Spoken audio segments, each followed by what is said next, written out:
আলোচিত সঙ্গীত শিল্পী র্যাপার আলী হাসানের নানা নাতি শিরোনামের গানটি নিয়ে বিতর্কের সৃষ্টি হওয়ায় এবং সেখানে আদালত অবমাননামূলক লাইন যুক্ত থাকায় গানটি ইউটিউব থেকে সরিয়ে নেওয়ার আদেশ দিয়েছে হাইকোর্ট। বর্তমানের কোর্টে নানা বিচার চলে নোটে। সোমবার এ বিষয়ে শুনানি করে হাইকোর্টের একটি দ্বৈত বেঞ্চ গানটি ইউটিউব থেকে সরাতে বিটিআরসিকে নির্দেশ দেন।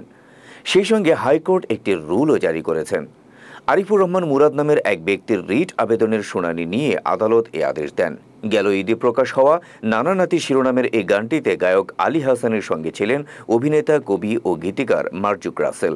প্রকাশের পর গানটি দ্রুত আলোচনায় চলে আসে। সামাজিক যোগাযোগ মাধ্যমে গানটি শেয়ার করেন শত শত নেটিজেন।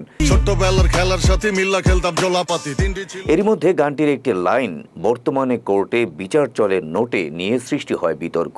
বর্তমানের কোর্টে নানা বিচার চলে নোটে।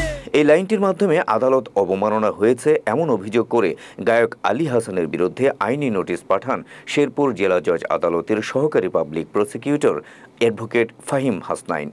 সেই নোটিশে 15 দিনের মধ্যে গানে আদালত অবমাননাকারী বর্তমানের কোর্টে বিচার চলে নোটে লাইনটি বাদ দেওয়া সহ অনলাইনে লাইভে এসে জনসাধারণের কাছে ক্ষমা চাইতে বলা হয়েছিল। অন্যথায় নোটিশে তার বিরুদ্ধে মামলা করার কথাও বলা হয়েছিল।